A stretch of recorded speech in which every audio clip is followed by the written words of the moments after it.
हेल' लोगोफोर नोंथांमोनखौ आंनि जिबि चेनेलाव आरोबाव फिन बयखौबो बरायनानै लाबाय। दायो आं मोनसे भिडिअ लानानै फैलायबाय लोगोफोर। नोंथांमोना थाम्बनेल आरो टाइटेलाव नायनानै एसेबाबो बुजिखाबाय जानांगौ आं मानि सायाव भिडिअ लाबोदों। दा नोंथांमोना बे आंनि दिनैनि भिडिअखौ मिथिनो थाखाय नैबे ससे क्लिप्स भिडिअखौ क्लियारै नायनानै लाग्रोबानो जाबाय लोगोफोर, अब्ला बुजिगोन आं मानि सायाव भिडिअ लाबोदों। दा नोंथांमोना नैबे ससे क्लिप्सखौ नायनानै लाग्रोदो लोगोफोर, बेनि उनाव सावरायगोन। नायदो एक्ट्रेसा समायगोना समाया नायदो सिनेमाया। आंना रावखौबो लाया, आङो बिराद सिख्लाफोरखौ एक्ट्रेस लायै खस्थ' मोनबाय। सिख्लाफोरखौ आं बेखायनो एक्ट्रेस लानायाव गारबाय। दा सोरबा हाबा जाखानाय फिसाय गोनांखा दङब्ला एक्ट्रेस जाथावथावनो साफाब्ला आंजों कन्टेक्ट खालामनो हागोन। फिसायफोरजों रायज्लायनानै आरोना, फिसायफोरजों रायज्लायनानै आङो एक्ट्रेस लाबोनांगौआ। दा आङो सिख्ला उन्दैसाफोरखौ आं एक्ट्रेस लानो बाबाय, बिराद प्रब्लेम खालामो आरो गावहा फेमास जालांबा बिराद दुगि जायो। बिराद मानि दाम गोसानि एक्ट्रेस, बर' एक्ट्रेसनिफ्रा दामि जाबाय साननानै लायो जोंनि बर' एक्ट्रेसफ्रा आरोना। बै माखासेफ्रा, गासिखौबो होनाखै आं, लेभेल देखायग्राफोरखौ होनदों। सासे सानैसो दङ आंनि नुनायाव आरोना।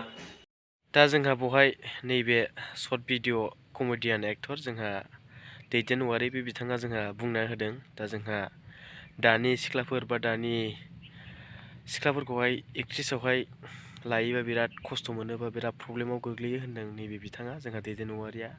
दा एक्सुवेलि नंमारगौ ना मागौ दा गावनि खोथा। दा बेखौहाय बे बिथाङा जोंहा बुंना होदों नङा होमबा लोगोफोर, नोंथांमोनाबो नुबाय। दा जोंहा मानि थाखाय प्रब्लेम जादों बे बिथाङा अबेहायबा प्रब्लेम लोगो मोनदों जाहैबाय। दा बे बिथाङा बिनिखायनो हाबा जायै सिख्लाफोरखौहाय गाव एक्ट्रेसआव सोला जाहैबाय। दा बेवहाय सोरबा एक्ट्रेस जाखांनायनि उनावहाय एसे फेमास जाब्लाथाय गावखौनो गाव मा सानो जाहैदों जोंना बे बर'नि एक्ट्रेस जानायफ्रा। दा गासिखौबो बुङाखै, बुंनो थाङाखै बे बिथां दैदेन औवारिया। दा जोंहा माखासे सिख्लाफोर दङ जाहैबाय, दानि जाफुनाय सिख्लाफोर बा एक्ट्रेस जालांनाय, बिसोरो माखासे एसे फेमास जाबाथाय गावखौनो गाव दुगि बेफोरबायदि देखाय जाहैबाय। दा बेनिखायनो जोंहा नैबे दैदेन औवारिया हाबा जाखानायफोरखौसो एक्ट्रेस लागोन जाहैबाय। सोरबा जुदि एक्ट्रेस गानो गोसोब्ला गावजों कन्टेक्ट खालामनो थिनदों बिथाङा। सोरबा हाबा जाखानाय हिनजावफ्रा आरोखि ना, फिसायजों रायलायनानै बेफोरबायदि खोथा होनदों।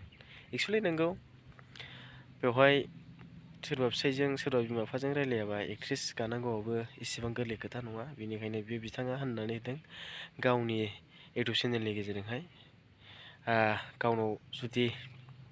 गावजों जुदि एक्ट्रेस गाफायोब्ला फिसायजों रायलायनानैहाय गानो कन्टेक्ट खालामनो थिनदों आरोखि ना, जायफ्रा जुदि एक्ट्रेस गानो गोसो। दा जोंहा सोरबा सिख्लाफोरखौहाय गाव एक्ट्रेस लाला जाहैबाय, एक्ट्रेस खालामब्ला बिराद प्रब्लेम खालामो जाहैदों, बिराद प्रब्लेमाव गाव गोग्लैनाय। माखासे जिनिसा गावहा फेमास जालांबाथाय बिदिनो बायदिसिना देखायो जाहैबाय, दामि देखायो। दा सोर सासेयाबा गावनि माबायावहाय दामि देखायलांदों बेखौहाय एसे गुवारै बुंना होयोबा एसे मोजां जागौमोन नङा होमबा लोगो नोंथांमोन।